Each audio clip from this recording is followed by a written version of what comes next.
Yo, what is good, people of YouTube, and welcome back to another episode of the podcast. We are on episode 11, and today I have two of the most beautiful people in the ward. Doug, I've wanted to say this on air, like, you're a stunning man, bro, like, for real. I just wanted to say, I was like, I've been wanting to tell you, but I wanted to do it on here, so. Oh, my goodness. Yeah, but we were just talking about, because I was saying, like, bro, not only is Doug, like, insanely stunning and, like, a beautiful man, but I was like humble, and then Kylie was like, "If only you knew." If only y'all knew. So that's what I want to get into. It's just like humble, very humble. He's confident. Most humble person. He knows in how this to room. use his attractiveness to get what he wants. He's humble. What and are very some Christ-like. examples that you could share without getting too into? I don't know. Examples of when I've used my attractiveness. Yeah. I mean, sometimes You know, you're aware. At the end of the day, you're aware. Like, yes, I am aware. but it's uncomfortable to speak on. Like, I don't know. Is this podcast just going to be about how attractive Doug is? No, we're gonna get into different things. But you were like, "If only you knew," and I was just like, Yeah. Yeah, I mean, it's interesting. It's just interesting. I try to be humble, but sometimes you know you have to use what God's 100%. given you to get what you want. It is God given. It is God given. And I think it's fitting too that, like, you know, the mission call is divine, and it's like that beautiful face got sent to Newport. You know what I mean? Like, for real though. Like, I'm not even. I literally like, was sent to work with millionaires, plastic surgeons. can we get into that? Because I'm actually so curious about that mission. I literally. I don't know if a general authority saw my profile picture and thought I fit in Newport Beach. Dude, he probably did. He's like, oh, dude, for sure. Like, But the amount of connections and opportunities that came to me because Unreal. I fit this stereotype of Newport Beach, California, oh my gosh, dude. is just so unbelievable. Sometimes I felt like I was networking more than I was serving a mission. It was I mean, some of be the a stories curse. that this guy was telling me, like, you were knocking on a door and the wealthy guy just wanted to show you around his house and, like, Yep. show you his cars. Yep. Can we go into, like, the craziest, like, house that you went to? And all this Dude, stuff? yeah. Dude, I went into one house. Then his neighbor was Kobe Bryant. Same house that Kobe Bryant had the R.I.P. helicopter out of. Rest in peace. Yeah. But, you know, his house was a $30 million home in Pelican Hills, California, right next to Fashion Island, Newport Beach. The house had this gorgeous view overlooking the ocean, a magnificent pool, and inside everything was the rarest, highest quality items you could possess. So he had glass cases full of literal gold crowns with rubies Insane, and dude. diamonds inside them. His piano was one of a kind, handmade custom piano with actual gold in it. Cost him $300,000 for the piano in his living room. Took me down to his garage, multiple, like 5 to 7 car garage. Inside it is a Rolls-Royce Phantom, Lamborghini Aventador, McLaren, Land Rover, You'll never forget these Tesla, visuals, like, and ingrained. a Porsche Panamera. It was just gorgeous cars. And he's like, you want to get inside? Like, And he let me get inside every single one. I revved the engine in every single one of those cars. Oh. unreal, unbelievable. And, like, I just think it's fitting that, like, they're like, any other face is not getting through the door. You know what I mean? In Newport. So it's like, I just thought it was funny. Like, God does have his plan. Yeah, it is. He uses the God-given talents. Hey, it is God given. At the end of the day, it's God given. gifts. Yeah. Yours was just to be extremely attractive. I guess that's the only quality I possess. No. But That's what we're talking about. I just want to address it because I feel like a lot of times people don't get the credit that they deserve. It's And I just think the when elephant out in the there- room. Yeah. Everyone's been thinking it in the whole ward. So We've had people. I didn't mean for it to be this big of a thing. I don't know. We can talk about something else. How attractive I am. I'm saying, I introed it. I'll that, like, second that. we're all, like I said, two of the most beautiful people that I know. So We point love blank you, period. Charles. Point blank period. You're beautiful inside and out. Thank you. I mean, look at that hat, man. Look at the hat you're wearing. You got It's no. just- Stop. Let's just. Do you want to get into the conversation that we were just having? Because I think that we could can help get a lot into of people. Well, something we were talking about is, you know, Charles has been kind of in a rut, and I want to get into that too a little bit and see his little sad face. We love Charles, and we love seeing Charles happy, and so it's been kind of like hard seeing him. Oh yeah, the first day I saw Doug, I walk out and it was like I was like, yeah, I've just been feeling empty, and you had your homie over. I just didn't want to talk to people, so I'm sorry if I gave you like a bad impression or anything. But I really, you totally looked so out of it that first time. Yeah, I just wasn't. He wasn't feeling good. I wasn't me for sure. So yeah, he hasn't been his bright light in a minute. Yeah. He's just been and before not me, good. It was you that was like. Yeah. So this is like the weird thing. So I was literally a month ago. I was literally where Charles is at right now. I was going through just so much different pain and not feeling good, kind of hating myself and being really, really mean to myself. And I've changed a couple things, and now I don't know exactly what's changed. I've been trying to figure it out, but I'm just full of so much joy, and I feel just fresh. Renewed. I don't know exactly what happened. Maybe this like super hot guy just came in the ward. Built up by God and a blessing. No, but I just feel just so much better. And so I was talking to Charles about this, I'm looking back and seeing kind of myself, a mirrored image of all the things he's feeling and going through. It was literally me, and I feel like I have this opportunity to really to help him. Yeah, I was saying, because I know exactly. I feel the things that you were telling me were hitting so hard earlier. It's like that light switch. Ridiculously hard, and I'm like, you are an angel in my life right now, for real. Like, it's the craziest thing. So I'm just very grateful for that.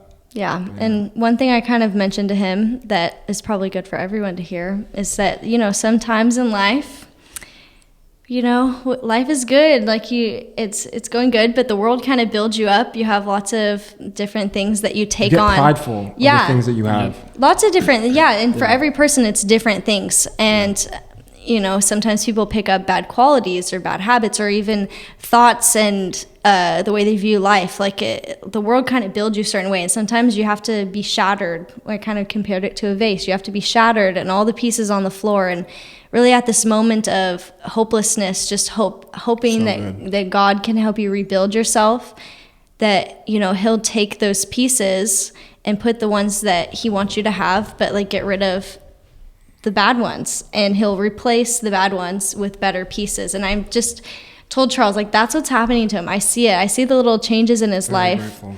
And, Heavenly Father is using these trials and using some of this pain that he's going through to like rebuild him. It's the refiner's fire. Yeah. Mm-hmm. Did you feel that on your mission where you were just insanely low and empty and drained, where you're like, I don't know if I can do this anymore? Or was it? Oh yeah. Those steak dinners were like, I'm getting replenished every night. Like I'm good. This is great. Like, no, I mean, there have been some in the last 3 years. I've had some that hit my lowest of lows. I mean, on my mission, there was a period of time where like I just wasn't able to do much missionary work because I was doing a lot of training and things like that in the mission. And my companion and I just had the worst relationship. We would argue consistently and constantly all the time. And my mission president was just like running us to the ground. Like it was just, we were just getting almost no sleep, no time for exercise, no time to even share the gospel. And like, yeah, there were some really dark moments. I mean, there's another time in my mission when my companion was suicidal, had anger management problems, and would randomly have panic attacks that were so bad that his face would turn blue because his heart would be beating so hard and he couldn't breathe. And he would be on the ground like grabbing his neck, choking because he couldn't breathe because there was so much anxiety in his life. And it was at that same time, like my grandma died. That was all within a few weeks of each other. And I remember I got the call from my mission president that my grandma had just passed away. And my companion had so little emotional intelligence and so little capacity to be empathetic at the time because he was struggling and going through so much himself. Yeah. I ended up just having to go sit in the corner and just mourn alone. I couldn't even cry. I was so down and so beaten at this point in my mission. Like I couldn't even cry with the news of my grandma dying because there was no emotions left to give. Yeah. But I think sometimes, you look at those experiences and even though they're so hard in the moment, at the end of the day, you look back and cherish them more than sometimes you even cherish the good times. Because in those hard moments, you really get to see who you truly are. You get to see what you're made of. And you're forced to call on God in a way that you aren't forced to when life is good. When life is good, you get on your knees, you pray, hey, God, don't let my tire pop on the way to work today. Like, it's just... Should have prayed for that, right? Apparently, let the sunset be pretty. I mean, those are the types of prayers, but when we're struggling, there's a sense of urgency in our spirit. We need God. Kylee was literally just saying how this level of faith, and you can probably share it way more beautifully than I can, so you can get right into it, but literally... I want to let No, you go finish. ahead. Yeah, it's something that I kind of realized from same my trials too, is like these moments of complete like hopelessness are the moments when our faith is the most pure. Yeah. When we're literally, when you think of like Christ healing someone, they have the people that are asking him to heal them. They're like, if you're willing, I know you can, just please, if you're willing. And the amount of faith they have in those moments, I think almost is greater in the sight of God than after the person's already perfect and healed. Yeah. Like it's that pure faith of just relying completely on Heavenly Father that is just amazing. But then oftentimes, like sometimes it's when people are being healed, like when the miracle happens, the sight gets taken off of the person's faith and onto the miracle. And so it just, The faith is the most beautiful aspect out of all of that. It's not the miracle or the gift, it's the faith. And that's the thing that we're constantly building. But it's really interesting too, because I mean, you look at the scriptures for examples of that teaching, and they abound. The greatest miracles were always preceded by the greatest faith. I mean, for example, like you look at the children of Israel as they're fleeing from Egypt, and they have this army of chariots chasing them down, and they're backed against the Red Sea. There's literally nowhere to go. They have dunes for miles and miles and desert for miles around them. They have an army of chariots coming to kill and slaughter all of them. The Pharaoh hates all of them, and they have an ocean against their back. I mean, cannot think of many more situations that would be more terrifying and more hopeless. It is at that moment that Moses turns them and says, go and wade in the water. Walk into the water. They go and they get their feet wet, and then the ocean parts. And a lot of times in life, we have those chariots coming towards us. We reach a point where we're backed against a corner and we don't know where to go. And we've forgotten that God has a trap door behind it, that he just needs to open the door for us. Yeah. That's beautifully said. Moses parting the Red Sea is always a classic example. we kind of asked you a little bit. We wanted to know of why you've been in your rut. We were talking a little bit about it. Just the lack of it started with a lack of understanding, because I was able to go home and have a lot of realizations about what's happening in my life and what's good and bad for me. Because I realized I'm a very big people pleaser. And we talked about this, I want everyone to like me. I want to get along with everybody. I want to deeply understand everybody. But now I'm realizing that that's not possible, and there's not enough time in the world to deeply understand everyone that is around you and what everyone's going through.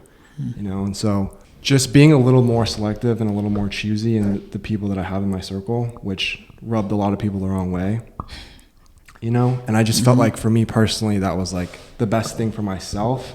And thinking about the different ways to go about it, I could have sat down and had long conversations that would have potentially turned into arguments, maybe. Worst case scenario, heated, not to name any names, but certain people, Sure. Never mind. Certain people just wouldn't be a productive conversation. So it was easier for me to just say unfollow on Instagram and send a message. So that's what you did because of how you were feeling, but what exactly have you been feeling and why? Sometimes you don't even know why, but if you know, it seems like you kind of know why. Yeah, figuring out recently a lot of hurt, and I feel like it's easier for me to handle that hurt with distance and time, or just more separation, because I was too close with a lot of people. I was talking to brother you today about it, and he's just that's why I don't get too close with people. It's because tensions can kind of flare, and then there's a fallout or whatever, and so how do you distinguish between toxic relationships and good relationships? I feel like that's a question everyone struggles Very with, broad, especially once you develop emotional connections with people. It's hard to distinguish okay, you're toxic, you're good. And then even when you do know someone's toxic, it's hard to cut them out of your life. Yeah, because everyone has good qualities and bad qualities. And it's just about, I kind of said it, but certain friends were like, oh, that sounds very selfish. But feeding your flame, that's kind of what I've been riding with, is we're all trying to grow our spiritual flame or whatever, right? Like grow our testimonies, whatever. And so there's certain people that'll like, quote unquote, like maybe piss on your flame or, you know, eat it or whatever. And certain people, I felt like, I don't know.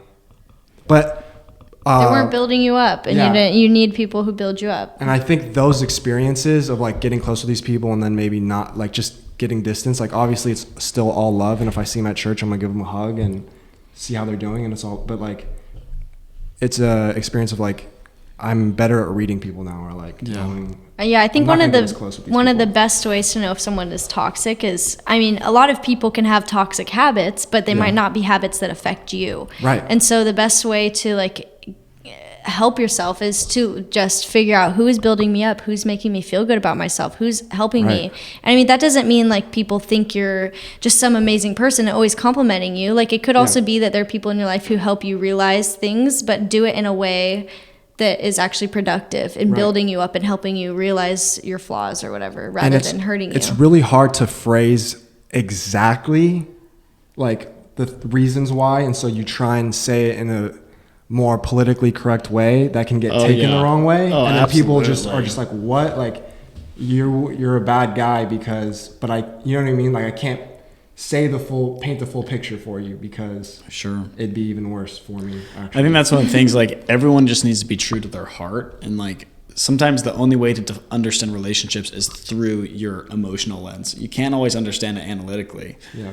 And so that's the same thing you have to do with toxic relationships. If those people are hurting your heart, sometimes you don't know how to explain to them why. You don't need to come up with something logical. And you don't even realize it for the longest time too. And it could be years before you even realize that they've been slowly killing you. Beautiful. Yes, exactly. Yeah. But once you realize that, I don't care what excuse you need to make up or what fake story you need to tell them, you get those people out of your life. Yeah. Yes. I love you, Doug. I already knew I loved this man. And it's not going to be pretty, but you got to do it, you know? Yeah. Respect. Yeah, and that's the one thing I've been trying to talk with you about more is I feel like you a lot of times try to logically think. You feel discomfort, you feel a certain way, and you just try to put like a logic behind it. Why, like this is happening because this person did this. But it's okay to just feel a certain way and be justified in that. You can be like, look, you don't make me feel good about myself, and that's it. I could give you a million other reasons, specific things you've said, all these different things, but overall the way I feel inside is not built up. And that's your only reason. It's a very hard conversation to have, though, at the end of the day. Yeah.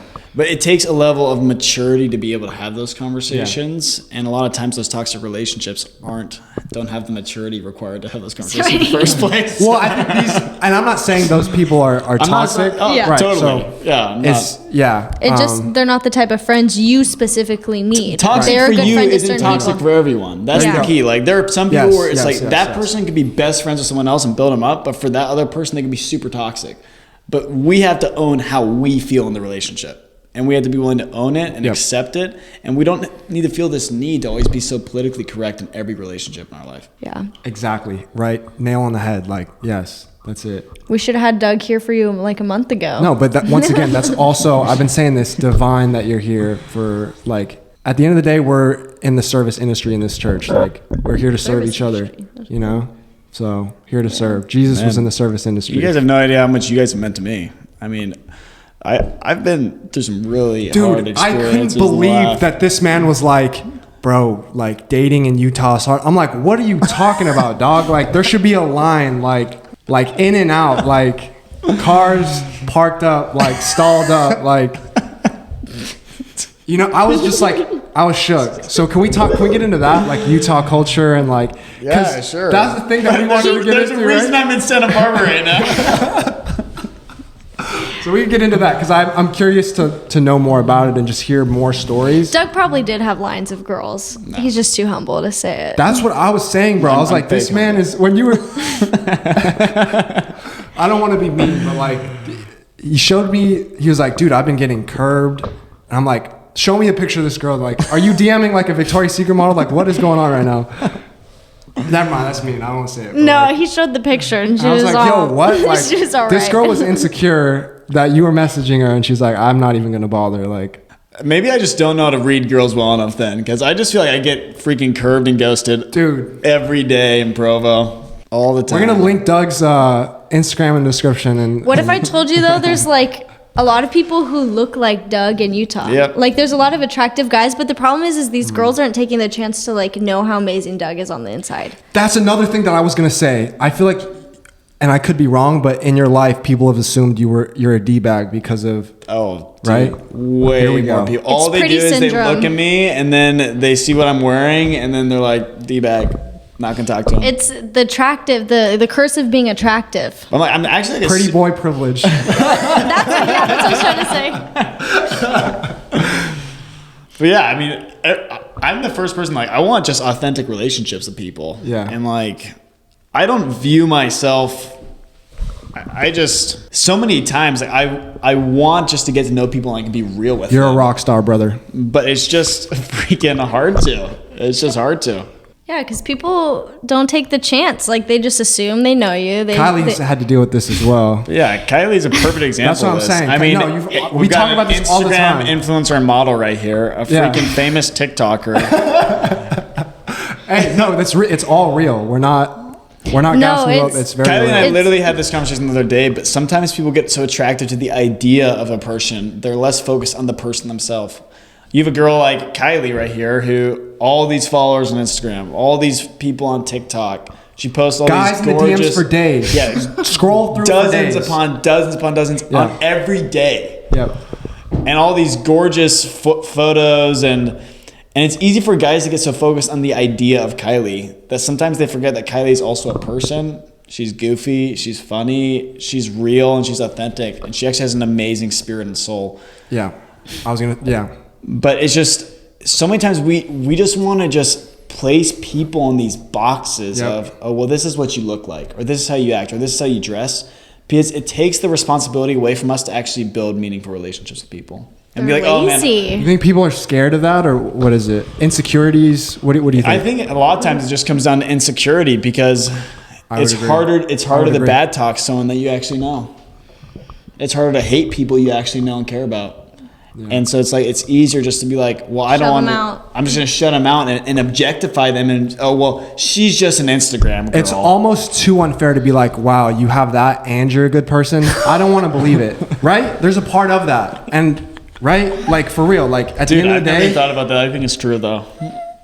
That, dude, yeah. there's a Drake lyric that's like, and I hope this isn't blasphemous, but it's like, God's playing favorites and it feels amazing. Oh, no. Like, okay, I'm not saying that's real. That is awesome. But it's like at certain times in your life, we all get super gassed up on ourselves. Of course. And Drake's at this point where he's rapping about, Yeah. oh my goodness, like, and he's giving credit to God though, which is beautiful, Yeah, right? He's no, like, he like is. I did this. It's like, God right? did this to me. Yeah. Yeah. So this book, Tattoos on the Heart. Yeah. So it's actually a super good book, but it's a story about this pastor that actually moved to downtown LA. He was done teaching all the rich, white, privileged people. He moved to the slums and he started a church for pretty much only gangbangers. I mean, only gangsters went to the church. He has had to bury 200 members of his church that were killed in gang fights. And he's performed over 200 services just for the members of his church that have been killed in the slums. And the whole purpose of this book, Tattoos on the Heart, is it's getting exactly what you're talking about, Charles, which is sometimes we have these definitions of like God only wants a certain type of person. He wants these well-established good boys, this good boys club, that God's kingdom, his family is like for these favorites. But the whole purpose that he gets down to and from his experience is that God's love is equal, and Yep. but a lot of times we as people, we don't make it equal. We try The to just, world- We corrupt it. We corrupt it. We corrupt it. but this Yeah, guy is beautiful. willing to go to the slums, even though it's a risk to his own life, so he can actually preach the gospel to the people that need it more than anyone else. Yeah. But so many of us would be terrified to do anything like that because we get so focused on like the whole title of the book is Tattoos on the Heart. We get so focused on looking at what tattoos people have on their heart and rejecting them if the tattoos are different than what we want. Wow. Or people that even have tattoos, and we judge those people as in well. the church, yeah. If they freaking have like a little pony tattoo, we don't even let them in. A second piercing. She wears a little bit of a crop top. And that's the difficult thing where I've had conversations that I don't have the answers to of like, so, that judgment that comes Sure. along. Who cares? Like, God's not going to let you into heaven because you got 2 earrings on? Like, You know what I mean? So so this ties in exactly to the Provo culture, though. Yeah. Because this is the problem at BYU. I mean, this is literally why I'm in Santa Barbara, California right now. Like, I was tired of feeling like I was in a place where it's hyper competitive. You can never be enough, and you always have people judging you. You are consistently being reminded that you are not good enough, that you're failing. And I feel like it's just way harder to find just down to earth real people with actual real life experience. Yes. Because it's such a bubble. It's such a bubble. I would go on dates and I would like share this hard thing that I went through, and I would literally have guys say, well, like, I really can't relate. I've never like ever been through anything like hard. Like they haven't. Say that to you? The kind of, yeah, in their own way. Like they they share something hard and kind of disregard it's stupid. And the thing hard they went through is like not I got hard a paper at cut all. in 3rd grade. And, oh man, I'm sorry, bro. Dang. Yeah. But I think that's one of the problems. Like, you just, like, God is just so inclusive, and he wants diversity. He wants unique experiences. Yeah. But then so many times, like, we don't want that. Well, yeah, the world is what makes the pretty privilege. It's not God. Yeah, no, 100%. He gives us these gifts, but people idolize these gifts, and it goes into that book you bought me the other day. He bought me this book. It's called You're Special. And subtle flex. It's man's out here buying me books. it's a special book because we were talking about it. So this book is like about these little wooden people, and they go around and they put stars and dots on people. So the stars go to people who have good qualities, like the most prettiest person or someone with talent, or if they did something good. And then the dots go on to people who are like ugly, and they're just like bad things, if that makes sense. Someone with no talent. And so there's all these people with stars and dots, and there's this one guy who got all of these dots. He would never get stars. People are just so mean, and these kind of represent the labels that we have in society. Wow. And he runs into this girl, and none of the stars, none of the dots stick to her. None of the stickers stay on her, and he's like, "Why do none of these stickers stay on you?" And she explains to him that it's because she goes to see her maker. She talks with God. Is this a religious book? I think very symbolic. It's more symbolic. Okay. And so the maker is the toy maker, the guy who makes all these wooden people, but it's symbolic of God. Yeah. And, because she conversates with him, she's able, and then she encourages him to go meet the maker. So he goes to meet the maker. Right. It could be symbolic of prayer, talking to God, but the maker tells him, it doesn't matter what all of these people say to you. The reason the stickers don't stick on her is because she only cares about what I think of her. And so and it's just like this beautiful, did I hit it right? Yeah. And like the key is, I mean, the real purpose of the book is to show that you have this puppet maker who carves these beautiful wooden dolls, and he makes them all unique. He loves all of them equally. So good. Wow. But it takes going, like when he went and saw the puppet maker, all of his dots didn't fall off. He had hundreds of dots on him from a lifetime of people thinking he was bad. And when he saw him, all the dots didn't fall off. But the key is, after one conversation, one of the dots fell off. And so he went back every day for months until all the dots were gone. That's the thing is with our relationship with God as well, and the labels we place on ourselves, is so many times we have so many dots on us, and we expect them to all vanish instantly. Oh, I went to church. I did this good thing. I did this service project. I did this. My baptism should have erased everything. My baptism should have got rid of everything. We want this, and we read it in the scriptures, right? We want this renewal. We want this washing, this cleansing. It's going to take time and effort. But the reality is that washing and cleansing is an eternal process. It's an eternal journey. No one is washed completely throughout their whole life. But every time we choose to get on our knees, every time we choose to focus on God, we will lose one of those labels because we're choosing his opinion over that dot. Something that's been hitting me super hard recently is there's this quote that I've been solidifying in my own thing was, don't pray for an easy life, but the strength to endure a difficult one. And that's been everything, because this entire time I'm like, I want it to be easy. I want things to be handed to me. But it's that's not how you build your faith. That's not how you build a testimony. It's these hard trials that you feel like you can't go through, but God knows that you can. So pick yourself back up, get through them, and prepare yourself for the next one, because it's coming. Yeah, and then being patient with ourselves too, throughout that process and the time it's going to take, and understanding that at the end of the tunnel, Charles, all of us come out. You're going to come out of this. Yeah. And guess what? Within a week, there's going to be someone in your life that's in that slum, and then you're able to help them. right there. What just happened to me? Yeah, literally. Literally. We have a living example right here in this room. Yeah. So good. And I'm here to tell you, I those appreciate dots are falling off slowly, and eventually you get to a place where there's no dots. But sometimes it takes having those dots put on you that you'll get down on your knees and really reach God. It's been solidifying my faith for sure. Yeah. And it's not necessarily labels either, though, which is, I love that story, by the way. It can be related to anything. It could be trials. It could be lots of different things. Yeah. But yeah, just a renewal. Definitely a renewal. Yeah. And I really like the vase analogy as well, where like God is like the glass blower too, or whatever. He's building you up a new vase. So yeah, we just got to be easier on ourselves because God is easier on us than we think. Yeah. I mean, so many times because we're imperfect people, we want to make this gospel black and white. You did this, you do this, you're good, you're bad. You're a good person, you're an evil person. Like, you're a good church leader, you're a bad church leader. You're a good missionary, you're a bad missionary. No, I just don't think God sees it that way. I just think God looks at our hearts, and he looks at the person, he's just like, man, I'm just so grateful they're doing this. I'm just so grateful they're here. I'm just so grateful that at this point, instead of just constantly nitpicking us. Something one of my friends told me that really hit home, and I think where my perspective really started changing was, I was in this place where I was just so hard on myself. I was never enough, never doing enough. And in the eyes of so many people, I also felt like I was never enough and that's a bad place to be. And so what my friend told me was that, Kylee, you're using the gospel to beat yourself up. Like, if God didn't make the gospel for you or for anyone else to be able to beat you up, he made it for you so that you could be happier. So if you're not using the gospel to be happier, then you're using the gospel wrong.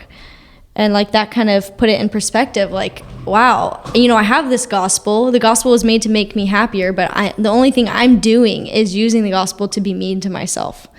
I'm not using it to make me happier. And so that's when I started treating the gospel and the way I view everything and the way I view God differently. And do you feel like that rough patch of, I don't know, what'd you say, 2 weeks, a month, 2 months, helped you like internalize that more so? I was actually going through something where I hadn't felt like myself for a couple of years. But then it got to, once certain things happened, those life situations that you know about and you know about, that put me in a place of extreme hatred for myself. And that's what I got to the lowest point the past couple of months. But it was a long time coming. Rock bottom, you felt like? I hit rock bottom. Yeah. But it was a long time coming. Yeah. And then what was the little... Because it's hard when you're at rock bottom to even take the tiniest step to get out. Yes. It becomes a cycle of like over and over every single day. And you start to feel more hopeless and more hopeless. Like, it will never get better. Yeah. But it's just a time thing too, with like even making that step of like praying the first night or whatever, or just like, okay, I'm going to reach out tonight, and the next night you do a little bit more. But it's a time thing. It's like, For me, I just started... I started telling people how I was feeling, and that changed everything. No one really knew until you didn't even know a lot of life situations are happening to me. No. And it was the first time I've been ever vulnerable with anyone. And Big Bear was where it started, where I started to get a little better. But not really, though, because it was just opening up. It was almost like Big Bear was like starting the wound. Starting I was able to open it, if that makes sense. Open this big, heavy thing that's on my shoulders. And then over time with other conversations I've had with people, and then certain things that they said influencing me and being able to better shape the way I'm viewing myself, it is important to have people who build you up in your life. And then I had to hold on to this hope that it would get better, even though I felt like it wouldn't. I like had to hold on to that with like all my might and really just believe that it's going to work out. At the end of the day, it's always going to work out. Yeah. Easier said than done as well. Yeah, there was this scripture that stuck with me the past couple of months, and it's like, the weeping may endure for a night, but joy come in the morning. And I didn't say it exactly right, but pretty much the idea is that obviously your weeping might not just be a night, it might be a couple months, but like at the end of it, there will be joy. And I feel that, and it's coming for you. Yeah, you're in a very good place right now. I can feel good energy. Yeah, the funny thing is, like, I was at the spot you both were like 6 months ago. Like, I mean, it was just definitely the lowest point. But it's just beautiful to even like just looking at us three different timelines, but we can each be there to support each other, and each of us take the experiences we have to help each other and have deep, meaningful conversations about hard topics that other people couldn't have if they haven't gone. I live for this kind of stuff. Haven't gone through these experiences, don't know what it's like to truly feel like you're at the bottom, like, of everything. But when you can triumph from that, your capacity to be empathetic and to love and to serve other people, and your capacity to even find joy is greater. I mean, I think one of my favorite analogies for sorrow is that sorrow is the knife that cuts your heart deeper so more joy can be filled inside of it. Yes. And I think that's so true, like the hard experiences we go through. Like, it's like God is just digging this well inside of our souls. And it's painful. I mean, it's hard and it hurts that he's digging this well inside of us. But he's digging it because he knows in a month that well is going to have even deeper and more water in it than if he hadn't dug it at all. We should be prophets. I think it's divine. I guess we can close it here, but I think it's divine that God has prepared all of us during this time. Because I've talked to Kylee about this, that I feel like God sends angels in the form of friends to help each other out, and sometimes your answers are prayed through, your friends or whatever. And so definitely. Us coming together even right now is the fact that I'm even in Santa Barbara on a whim. Is insane. Crazy. Yeah. It's just crazy, but I mean, it feels so right, doesn't it? It feels so right. There are a few things I've been so certain of. I need to be somewhere than being right here in Santa Barbara right now. And like the amount of love and the way I've been built up just in the last like week and a half. Wow. Just so good. And just like for me, it's just like a late test. I'm like, it just makes no sense that I should even be here. Kylee and I saw each other at a library like a year and a half ago. Oh yeah, do you I know don't how know we this met? story. I didn't even. Okay, that's the thing. That's so what I wanted to know. People are like, how did this guy even show up here? Here we go. Kylee brought some guy from Utah. So no, we were friends. Well, we weren't friends. So I was going to BYU. He was going to BYU. I would see. He has a twin brother. Another bright blonde. Okay, I'd always see them in the library, and I'd be like, "Hello." And who are you? Anyways, he had a girlfriend at the time, so I went and talked to his brother, and his brother asked me on a date. Okay.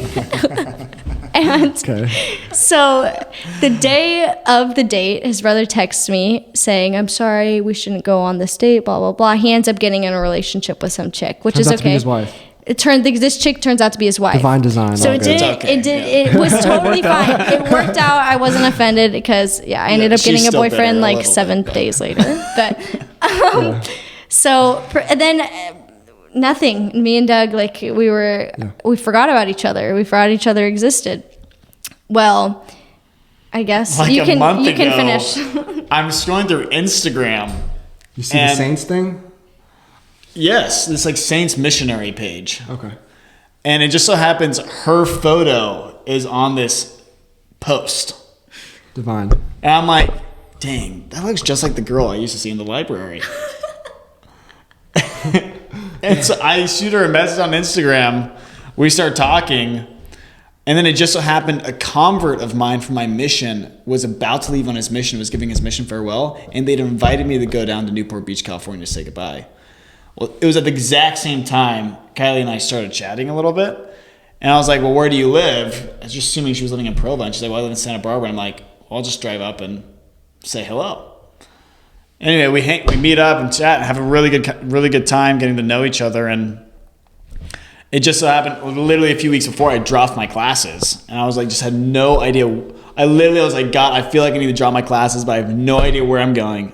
I got fired from my job. I don't have any idea what I'm doing with my life. So I said, God, please just lead me to someone that can connect me with an opportunity. Wow. Like that is my exact prayer. And I go, and then Kylie's like, there's housing here if you want to move down here. We get you a job. And I'm You're an angel, bro. You're an angel. Literally within a week. I don't even think she thought I was taking it seriously. I didn't even know he was like coming for sure. He was like maybe in 3 weeks. He's driving down and then here. I just drove down calls and moved me. He's like, "Oh, I'm moving in today." And I'm like, "What? The heck?" But once you feel it, I felt it in my heart that this is where God needed me to be, and like I'm like, I asked God for an opportunity because I feel like I need this, and then all of a sudden that opportunity comes up. Like I'm not that stupid. I know I have to just say yes, and so like here I am. Well, and I was kind of the gatekeeper too, because I had the ability to say no, because he asked me to get in contact with Igor and Kaio. And I had the opportunity to say no. You gotta kiss me before you get that, buddy. No. Before you get to No, it was like I had to sit down and really think about it. I was like, do I want this like random friend like coming into my life? And I prayed about it, and I also received confirmation that it was right for him to be here. Yeah. I don't know if I told you guys the boat analogy or whatever. No? Okay, so there's a guy's like drowning in the ocean, and the guy's like praying to God, and a boat comes by, and he's like, do you need some help? Like, he's like, no, thank you, God will save me. Oh, yeah. And so the boat goes by, and then another boat comes by. It's like, hop on. Like, it's like, no, don't worry about it. God will save me. Then he drowns and he dies, and then heaven, God's like, I sent you 2 boats, you dummy. Like, hop on. So yeah, I just reminded me of that. But yeah, it's exactly like you're saying though. Sometimes God, he doesn't just always speak in these angels or these visions or things like that. He'll just like be like, Here's this random person. Yeah. Here's an Instagram post of a girl you saw in a library a year and a half ago that I thought was attractive, and like. I feel like you do that with all your quotes, where you're like, these quotes may be inspiration from God or the Spirit, or right, because you're like, these are so divine, and I need this right now, and it relates so much, right? Yeah. Yeah, and sometimes I share them. Sometimes I share things on my story. And people be like, that's so, like, I need this. Like, I didn't even need it. It's not something that I even, like, related with. But I'm like, I feel a little feeling like, okay, this is something I should post. And so I just do. And then people are like, I needed that. Yeah. One thing I do, relating back to, like, angels and friends in your life, is every night before I go to bed, I journal and I ask myself a couple different questions. But one of the prompts I ask is, who has been an angel in my life today? And that has really helped me like see the Lord's hand in my life, but also see the type of friends that I need to keep in my life. Because those are the people that are building you up. And so that's how you kind of go hand in hand with, God is only going to put the people in your life. If someone's building you up, that's someone God has put in your life. Yeah. And that's how you can know. Yeah. And then when they come, we just count our blessings and you're just grateful. Yeah. And then we just keep asking for more of them. Yeah. Sometimes it's seasonal too. Like certain people just being it's true. Yeah. So that's actually really true. Sometimes like that's the scary thing. Yeah. Some employees, some companies only need employees for like Christmas season because it gets so busy. But after that, you got to lay everybody off. Yeah. And so hibernating is kind of that's the thing though, is like, even though we know sometimes relationships are only for seasons, we have to be willing to still open up our heart to those relationships. That's the hardest thing. Yeah. And that's the hard thing, is when we're so worried it is just going to be a first season, we can actually sometimes shutting down all these angels. I have trouble with right now. I'm working on that right now. Yeah, all these angels. God is sending all these angels into your life, but you're like the guy in the boat. You're like, I'm good, because you're just worried of getting hurt. You're worried of them leaving you. You're worried of being lonely again. And how can you really even know if it's a season? Because, for example, I moved to Santa Barbara. I moved here in 2018. We became friends. We became best friends, actually. And then I left. And it was like, oh no, our friendship isn't going to be done. I'm moving to a new state. Well, we always knew, we always knew it would be like, if we I guess maybe we did know. Love, yeah, but we didn't know that our best friendship would be able to continue the way it is now. I moved back to Santa Barbara. How the heck, even being here is insane. Crazy, yeah. And so sometimes things aren't for a season. You might think they are, but it's hard to know that. So you always just open up if you can, but make sure it's the right person. I think is key. Just assume the best in people. Anyways, I think that was a very, very good, productive episode. Thank you guys so much for listening. That was episode 11. Thank you guys for coming on. That was very inspirational and great. And I took a lot of weight on that. Thank you so much, Charles. Yeah, we'll see you guys in the next one. Take care. Goodbye.